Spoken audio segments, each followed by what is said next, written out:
Amém, queridos? Amém. Graça e paz, aleluia, glória a Deus. Que bom, queridos, estávamos reunidos, louvando, adorando, exaltando o nome do Senhor. E devemos fazer isso, a Bíblia diz que enquanto podemos achar, buscar o Senhor enquanto podemos achar. E hoje a nossa leitura, nossa palavra, vamos partir aqui do livro de Atos, capítulo 3, e vamos falar um pouco sobre a cura desse paralítico.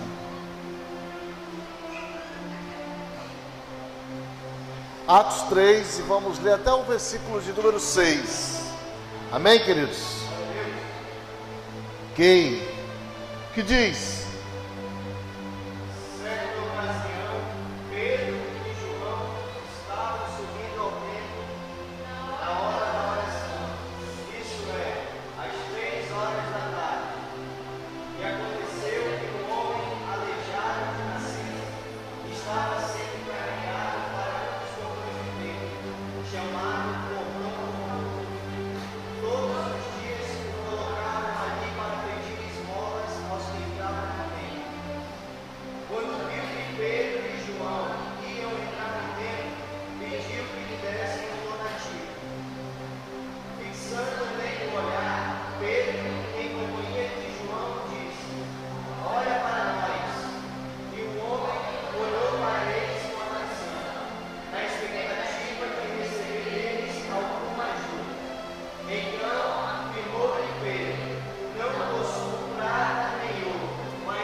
Fecha teus olhos, queridos, e vamos orar ao Senhor.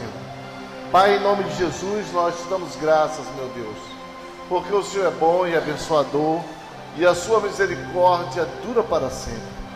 Senhor, fala conosco nessa noite, desperta corações, que possamos, meu Deus, dar um salto de fé, que possamos caminhar contigo nessa palavra e que ela venha dar frutos no tempo certo, no teu tempo, Senhor, e que o Senhor tire de nós tudo aquilo que não está de acordo com a tua palavra.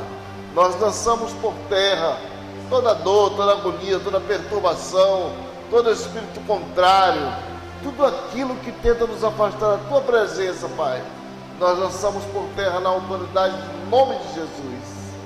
E queremos estar com a mente limpa, meu Pai, para receber o que o Senhor tem para nós. Fala conosco, Pai, que estamos com nossos ouvidos atentos.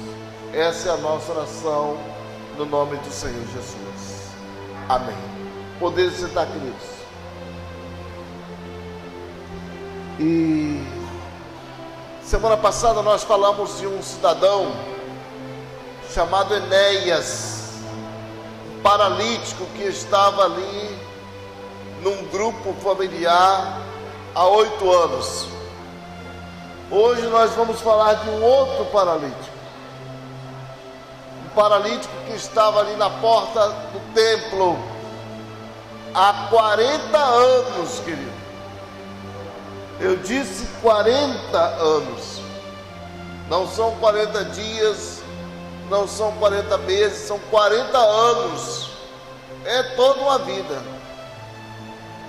E a Bíblia diz que todos os dias ele estava ali. A galera chegava, levava ele nas costas e colocava ele ali para pedir esmola, uma ajuda. Todos os dias ele estava ali na porta do templo, em uma das portas, porque o templo tinha 12 portas, mas em uma das portas ele estava lá. Era uma porta chamada Formosa, era uma das principais portas do templo, uma porta bonita, uma porta onde os peregrinos, pessoas de diversas partes vinham adorar o Senhor. O fluxo de pessoas ali era muito grande. Então ele tinha ali um local meio que cativo, parado ali há muito tempo, pedindo esmola, pedindo ajuda, pedindo ali uma oferta. Talvez muitas vezes os discípulos passaram por aquele homem. Talvez muitas vezes o Senhor Jesus mesmo passou por ali, por aquele local, e aquele homem não foi curado. Ali haviam muitas pessoas também pedindo esmola, não era só ele. Imagino que ali era uma galera muito grande ali pedindo esmola, coxos, pessoas que não enxergavam, pessoas de todo jeito estavam ali mendigando. Naquela época a mendigância ali, queridos, era meio que profissional, não era qualquer um que ia mendigar. Você tinha que passar por um processo para fazer a mendigância lá, e esse processo requeria ali licença, é uma coisa bem estruturada, não é como hoje. Ali naquela época mendigar era como se fosse uma profissão.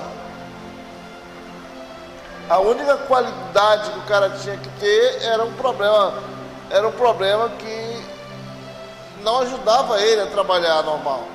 Então ele tinha que partir para mendigar. E aquele homem ali, ele mendigava pelo menos há 25 anos, porque era com 15 anos era liberado o alvará para ele mendigar. Se ele estava com 40 anos ali, ele nasceu paralítico já nasceu com aquele problema. Então, no mínimo ali, uns 25 anos lá naquela escadaria, ele já mendigava. E a Bíblia diz que Pedro e João, eles subiam a hora nona. Para quê? Para orar no templo, queridos. Orar no templo. Eles foram ali prestar um culto a Deus.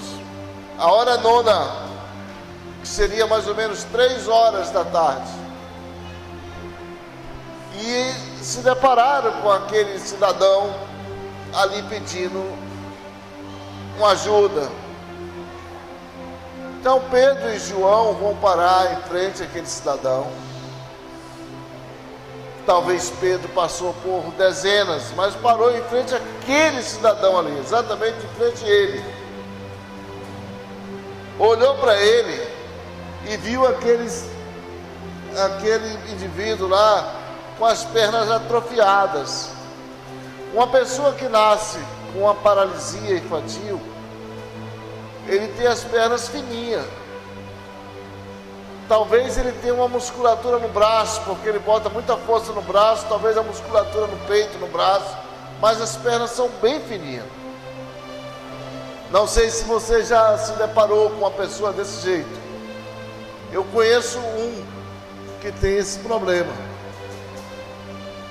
E as pernas bem fininhas, corpo normal. Então Pedro olha aquele cidadão daquele jeito ali, há 40 anos naquela situação, e aquele cidadão, ele estica a mão e pede de Pedro e João ali uma oferta, uma grana para ele, para a sua subsistência. Ao que Pedro vai dizer lá no versículo de número 6: não tenho prata, não tenho ouro, mas o que eu tenho, isso eu te dou. Em nome de Jesus, o Nazareno, levanta-te e anda. Diga glória a Deus. E aquele homem, a Bíblia diz que de um salto, ele pula e se põe de pé e sai ali numa alegria muito grande. Olha, a gente começa a imaginar que o milagre, ele foi além dos limites. Se ele ficasse em pé, já seria um milagre perfeito. Mas ele caminha, ele dá saltos, ele dá pulos ali. Você vê que uma criança, quando ela nasce, ela não sabe andar. Ela precisa de um tempo aí, de pelo menos aí uns 6 a 7 meses, para poder dar os seus primeiros passos. Aquele homem nunca andou na vida, queridos. Isso aí a gente tem que aprender muito. Isso aí dá sermão com a noite toda. Ele nunca caminhou. Então o outro milagre foi que ele já estava caminhando. E mais um dos milagres, a estrutura da perna daquele homem tão fina não suportaria o corpo daquele homem, mas aquele suportou. E ele entra no templo para dar testemunho ali. Ele entra no templo para dar testemunho ali. Foi um alvoroço. Pedro, quando olha para ele, olha para mim. Às vezes você vai orar por uma pessoa, ele está olhando para baixo. Ele baixa a cabeça, fica olhando para o chão. E olhar para o chão, a pessoa que caminha olhando para o chão direto é um cara deprimido. Ele anda já numa depressão, num desânimo terrível. A ciência vai dizer que tem uma tribo no México que eles caminham olhando para o chão. E a receita para que o camarada melhore é olhar para cima, o sol. Olhar para o sol, levantar a cabeça, para ele sair daquela depressão. Então Pedro vai dizer para ele: olha para mim, presta atenção, olha para mim. Fixa os teus olhos nos meus. E Pedro vai conversar com aquele camarada, vai falar com ele. Quantas vezes aquele homem foi levado para aquele local ali, e ele talvez nunca passou pela mente dele que um dia ele poderia ficar bom. É tanto que ele estava na porta do templo. Parece um paradoxo, ele estava na porta do templo. Porque na mente dele não havia mais possibilidade. Ele já nasceu com aquele problema e ele vai morrer daquele jeito.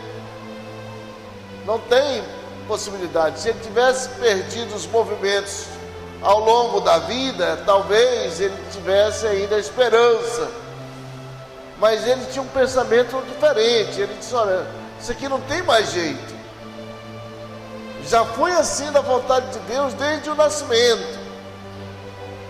Então não tem mais jeito para mim. E ali ele perde a esperança dele. Semana passada, quando nós falamos de Enéas, que estava há 8 anos dando pulo de um lugar para o outro, procurando ver onde é que estava o milagre, e a gente falou que o milagre, ele não depende de nós. Quando Jesus disse que nós precisamos ter fé, fé é uma das qualidades para que esse milagre aconteça, mas não basta só ter fé. Depende da vontade de Deus. Depende da vontade de Deus e do tempo de Deus.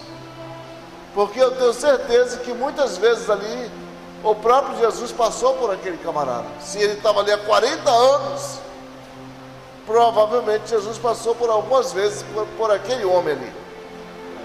Por que não curou, França? Porque tem um tempo, queridos. Não é da minha vontade, não é o meu querer. Não, eu quero, Senhor, vai acontecer hoje. Não, não vai acontecer. Vai acontecer no relógio de Deus, no tempo dele. E cabe a nós ter essa consciência.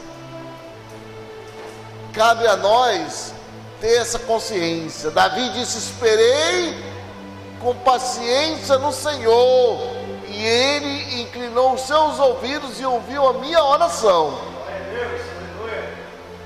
Esperei com paciência no Senhor, não desistiu. Para a gente entender como funciona a sistemática de Deus. Não, mas eu vou lá e tal, e Deus vai honrar a minha fé.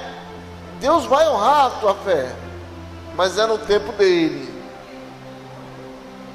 É no tempo dele.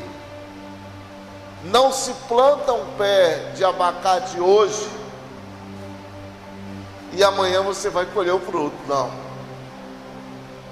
Se você plantar um pé de abacate hoje e daqui a um mês você colher abacate, é monstro. Não é abacate. Ali foi uma anomalia. Tem um tempo, queridos. E esse tempo, a Bíblia diz que existe um tempo para todo propósito debaixo do sol. Não é a minha vontade. Vai ser assim, Senhor, eu quero, eu exijo. Não funciona dessa maneira. 40 anos, queridos, ali é uma vida. O cara já não tinha mais esperança. Ali ele viu milhares de sacerdotes entrando e saindo. Obreiros, pessoas que passavam, levitas. E não acontecia nada, ele continuava daquele jeito ali. Continuava do mesmo jeito. Mas a Bíblia vai dizer que Pedro, passando por ali, vai olhar nos olhos daquele camarada e vai deixar uma mensagem para ele, com os olhos. Se você pudesse falar com Pedro hoje, mas Pedro, conta pra gente aí, por que foi aquela cruzada de olhadas ali? Ele vai dizer, porque ele tem que entender que é no tempo de Deus, não é desistindo, não é correndo. Tem muitas pessoas que já correram, já desistiram. Tem outros que não chegaram nem a desistir, eles nunca nem pensaram na possibilidade daquilo se realizar na vida dele, daquele milagre acontecer na vida dele. Tem pessoas que ele não pensou nem na possibilidade de que um dia algo possa mudar na vida dele. E ele nem ora. Ele não ora por aquilo mais, acabou, desistiu. Ele jogou aquilo ali por uma gaveta do esquecimento. Vou deixar isso aqui na gaveta, no arquivo do esquecimento. Porque isso não tem mais jeito. Talvez aquele camarada ali, ele pensasse do mesmo jeito. Não, isso aqui não tem mais jeito. Eu já nasci dessa maneira e vou morrer dessa maneira, porque se Deus quisesse, Ele tinha mudado isso logo no início. E ele se acomodou, ele se amoldou daquela maneira ali, tomou uma forma daquela maneira, se acomodou, entrou numa forma ali, ficou daquele jeito ali, e ele ficou estático, não muda mais. Por isso que o apóstolo Paulo vai dizer, não se conformem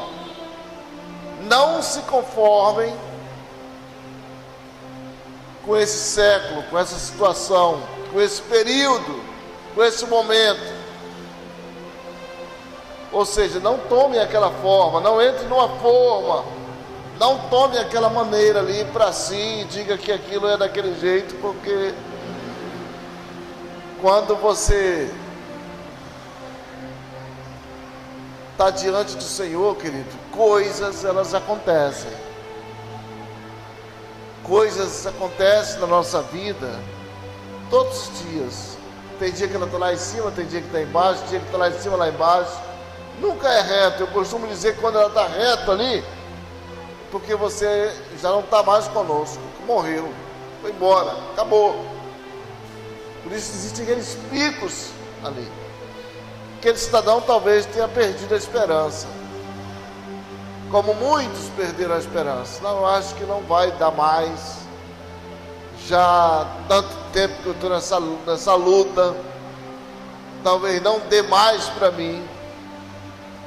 Nós falamos também daquele outro cidadão que estava há 38 anos lá no tanque de Betesda, deitado, esperando que alguém vá mover as águas lá, um anjo vai descer e mover as águas, quando na verdade ali era uma crendice, anjo nenhum ia descer.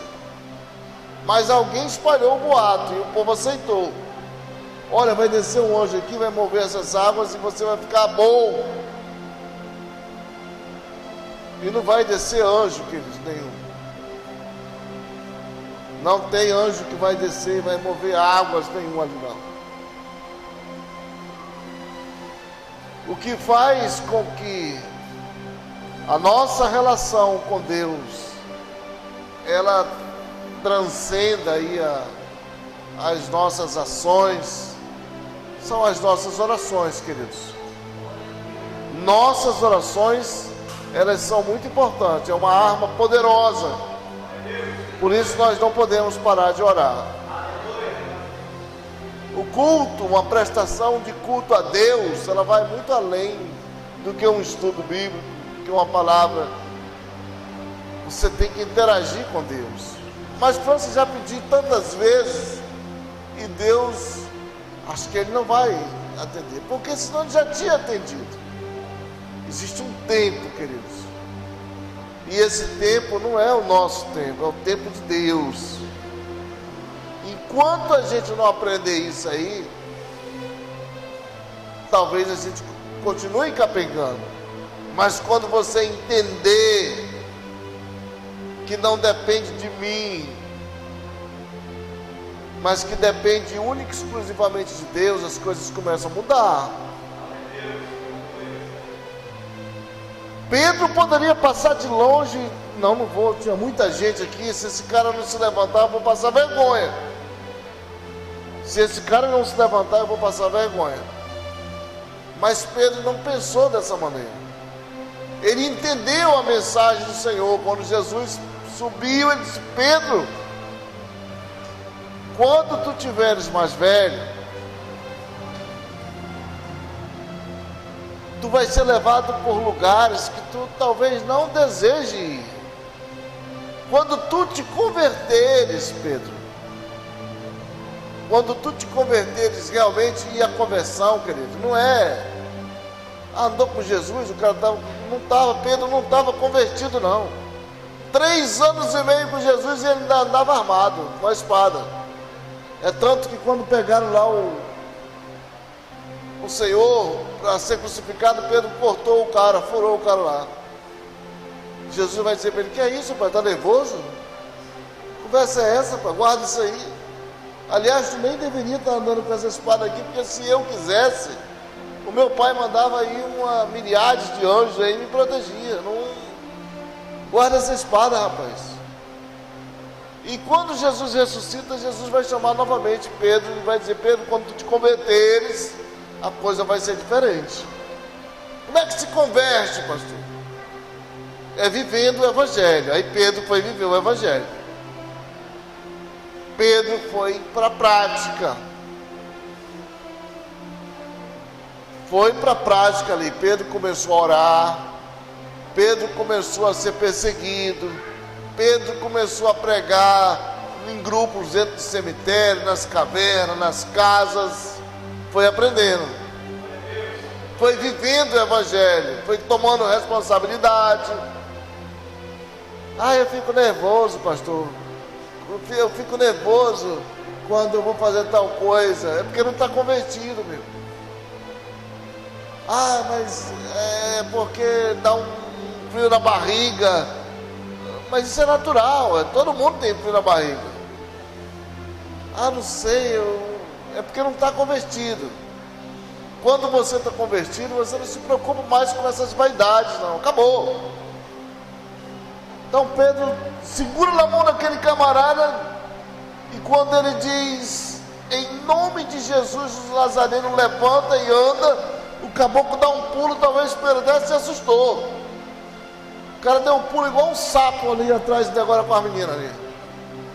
O pulo não foi grande. O pulo foi alto. E Pedro teve que conter o indivíduo, ele entrou. E o indivíduo vai lá no templo e dá um testemunho, queridos. Que Jesus Cristo curou ele. O que acontece? Pedro leva uma peia, segura. Pedro e João ainda são jogados lá no cárcere, passam uma noite preso. Bota essa turma aí que estão atrapalhando aqui o negócio. E Pedro vai ser preso. Pedro vai passar a noite na cadeia lá, preso pelo Sinédrio. E de manhã, Pedro vai lá, dá o depoimento dele, chama o camarada, mas não tinha mais o que falar, o indivíduo estava curado. Todo mundo conhecia aquele indivíduo, 40 anos. E o cara de repente começa a andar. As pernas engrossaram, o cara tomou forma. E pode, França? Pode. Ezequiel 37 vai dizer que o Senhor ordena lá para Ezequiel. Primeiro ele faz a pergunta: Ezequiel, tu crê que esse monte de ossos secos nesse cemitério podem ressuscitar e se tornar um grande exército?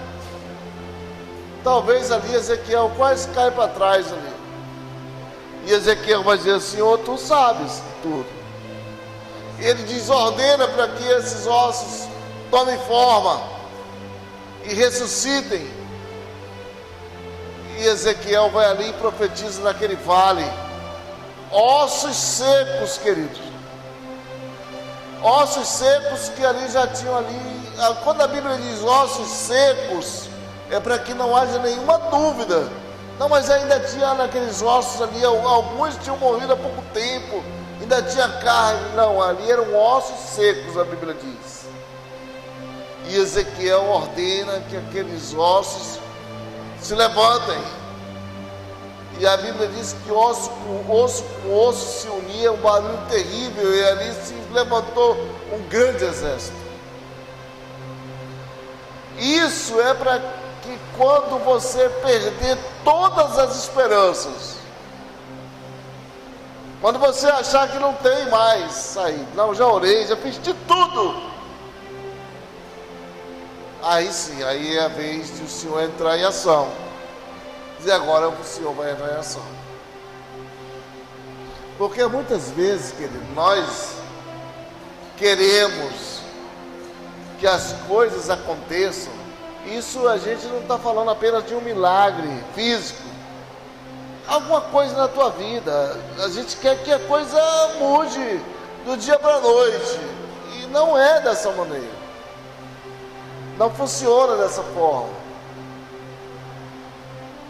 Talvez funcione do dia para a noite alguma outra coisa, mas as coisas que transcendem a nossa vontade, o nosso querer, aquilo que não depende de nós, isso é no tempo de Deus, queridos. Isso é só no tempo dele. Mas a Bíblia diz que ele não desistiu de vocês. Deus jamais desistiu de vocês. Por isso nós não podemos deixar de sonhar. Não podemos perder a esperança. Um atleta, quando ele vai para as Olimpíadas, que ele tira em primeiro lugar, que ele é colocado lá no pódio, recebe a medalha de ouro, o hino nacional é tocado.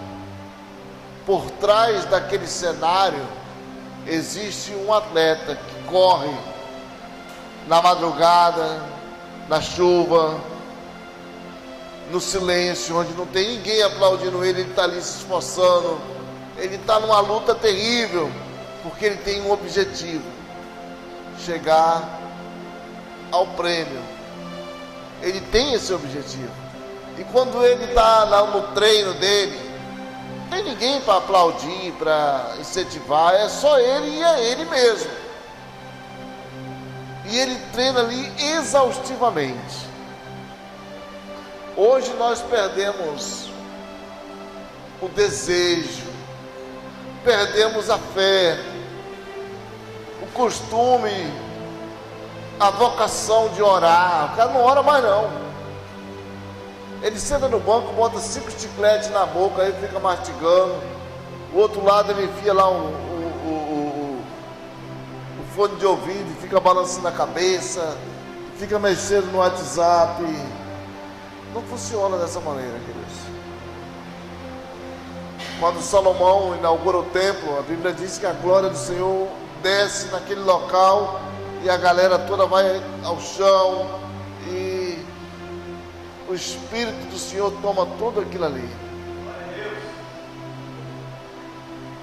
Mas não tem ali ninguém, só em corpo, porque às vezes o cara está só o corpo dele na igreja, mas o pensamento dele está lá no jogo, está lá não sei aonde. Poxa, eu tomando logo que o pastor termine logo essa lombra que eu tenho que sair fora. E ele ainda fica nessa. Não há como conciliar uma situação dessa. O culto, ele tem que transcender a nossa vontade. Não pode ser apenas palavras. E como é que transcende? É com muita oração. Essa arma poderosa que o Senhor deixou para nós. Essa vai atingir alvos certeiros, querido. Quando você ora com propósito, buscando ali que Deus venha tomar ali o seu lugar, que Deus possa agir por você, aí Deus começa a agir. Mas para isso você tem que estar em sintonia com o Senhor e orar sem cessar. A Bíblia diz orar sem cessar. Puxa, mas já fazem 10 anos, Francisco, que eu estou orando. A mulher do fluxo de sangue fazia 12 anos. 12. Então é orar sem cessar. E aguardar no tempo do Senhor. Esperar no Senhor. E olha, e quando vem no tempo de Deus, a coisa está muito boa. Agora, quando a gente tenta atrapalhar, atravessar, encurtar o caminho, aí não vai, queridos, não vai dar. Enquanto você não disser, olha, eu vou deixar isso aqui nas mãos do Senhor, esperar no Senhor, né? Como a irmã agora há pouco leu lá o Salmo 37, deleita-te no Senhor e Ele satisfará o desejo do teu coração. Confia no Senhor e faz o bem, e Ele fará sobressair sobre você a sua justiça como meio-dia, queridos. Mas é quando você se desprende mesmo daquilo ali, isso aqui vai ficar nas mãos do Senhor. Ele vai agir por mim, Ele vai agir por mim. Aí a coisa começa a acontecer. Quando você começar a interceder pelo seu próximo e não se acovardar. Pedro poderia ter passado direto, mas ele foi lá. As coisas começaram a mudar para Jó quando ele passou a interceder pelos seus amigos. Quando ele começou a orar por aqueles amigos dele ali. Aí as coisas começaram a mudar de direção. Então, quando nós começarmos a orar pelos nossos inimigos, porque pelos amigos é fácil, você bota logo lá uma lista de vários amigos, mas começa a orar pelos teus inimigos. Senhor, converte esse indivíduo. Faz dele um homem de Deus e bota ele para evangelizar no bairro, para ele entender o que é a tua palavra. Quer se vingar de uma pessoa, querido? Ora para Deus converter ele. Ora para Deus tornar ele um homem de Deus, uma mulher de Deus, um servo. É assim que funciona. Aí é dupla honra, você sai fortalecido e ele também. Funciona assim, queridos. 40 anos, esse cara talvez foi o que bateu o recorde na Bíblia. Eu não lembro de cabeça se tem um que passou mais tempo. Acho que esse foi o que bateu o recorde. 40 anos ali, na porta do templo de Herodes, Herodes, quando construiu o templo, quando ele reconstrói o templo, ele reconstrói baseado no mesmo formato do templo de Salomão, que já tinha sido também reconstruído por Zorobabel. Então, 12 portas ali. E tem mais. O cara que tinha qualquer problema físico, ele nem no templo ele podia entrar. Olha como é que era o paradoxo da época ali. Não podia entrar, não. Olha, esse cara aqui ele tem um problema na perna, bota ele para fora. Esse aqui não entra aqui, não. Se a moda pega, queridos, e hoje a coisa continuasse assim, não tinha ninguém mais no templo. Então, por isso ele era um pedinte, ficava lá fora pedindo. Porque perdeu a esperança. Perdeu a esperança de que ele poderia sair dali curado. Perdeu a esperança. Mas eu tenho certeza que quando Pedro e João, saindo daquele grupo, eles estavam num grupo de umas casas, eles levaram aquele camarada de volta, porque o capítulo 4 de João, de Atos, vai tratar sobre o assunto. Provavelmente aquele cara foi incorporado, foi absorvido por algum grupo, e talvez aquele homem mudou a história em muitos lugares. A Bíblia diz que 5.000 pessoas se converteram. 5.000, queridos. Pelo milagre de um homem, 5.000 pessoas ali se converteram. Não foi um número pequeno, foi um número muito grande. 5.000 pessoas vão se converter. E hoje, queridos, se a gente traz essa realidade para hoje, você vai observar que hoje é muito pulo e poucos milagres. Hoje é muito grito, são muitos gritos, mas gritos vazios, queridos. Gritos sem intimidade com Deus. E o Senhor vai continuar fazendo eco. Esse povo me honra com os lábios, mas o coração está longe de mim. França, mas aí a igreja tem um monte de gente aí. Às vezes está só o corpo. Às vezes está só o corpo. O espírito ficou bem longe, o pensamento está mais longe. Muito longe.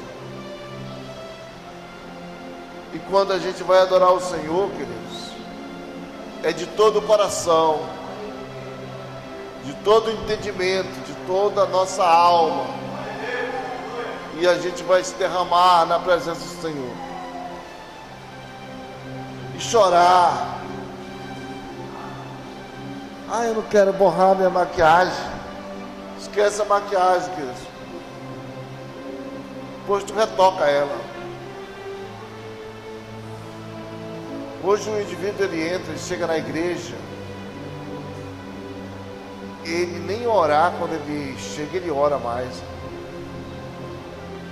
Pedro foi a hora 9 orar, a Bíblia diz que era a oração das 9, foi orar no templo. Talvez ele nem imaginasse que ele iria ser usado para curar aquele paralítico. Talvez você nem imagina o que Deus pode fazer através de você com outras pessoas. Mas muitas vezes, querida, a falta de oração, a falta de intimidade com Deus, nos torna fracos demais. E sem fé, o cara perde a fé, porque não tem intimidade com Deus. Perdeu a fé, ele olha e diz: eu não vou, aquele cara não vai se levantar, eu nem vou orar pelo irmão, porque pode ser que ele não arranje o trabalho que ele quer, eu não vou orar pelo fulano e tal, porque eu já orei muito. E ele perde a fé, ele passa a ser um cara negativo. Mas quando ele começa a colocar em prática, orar mesmo, colocar os joelhos no chão, orar, se derramar, chorar, procurar aquele cantinho na casa dele lá e orar e buscar intimidade com Deus, as coisas vão transcender, queridos. Quando o Senhor disse: esse povo que se chama pelo meu nome, se humilhar e orar e buscar a minha face, se desviar dos seus maus caminhos, se arrepender dos seus pecados, então eu ouvirei do céu e derramarei uma bênção sem medida na vida deles. Mas é necessário, queridos, que nós façamos como o apóstolo Pedro, como o apóstolo João, como Paulo, que não deixou de interceder pelo seu próximo, de buscar ali a intercessão direta pelos seus irmãos, por aqueles que iam se chegando às igrejas de base. É necessário que nós oremos uns pelos outros. O Senhor Jesus mesmo vai dizer: olha, orem para que não entreis em tentação. Orem para que vocês não entrem em tentação. E caminhar com Deus é isso, é orar sem cessar, é fortalecer a nossa fé pela nossa oração. Não pode haver fé na vida de um cristão que não ora, querido. Tem que orar, abençoar, agradecer a Deus. Gratidão é a mãe de todas as virtudes. Agradecer a Ele: Senhor, obrigado. Agradecer a Ele porque Ele está te usando. Tem pessoas que ele mora no local há muitos anos e o vizinho dele nem sabe que ele é crente. O vizinho dele não procura ele nunca é procurado por ninguém para orar, para nada. Porque falta oração, queridos, falta presença de Deus na vida dele. Falta intimidade com Deus, tempo de qualidade com Deus. Quando essas coisas começam a se encontrar, fé, oração, tempo de qualidade com Deus, aí você passa a transcender junto com o Senhor. A intimidade começa a ficar ligada. E é por isso que Jesus ele vai dizer: tudo que vocês pedirem em meu nome, eu vou atender. Quando as minhas palavras estiverem em vocês e as de vocês em mim, o que vocês pedirem ao Pai em meu nome, eu vos atenderei.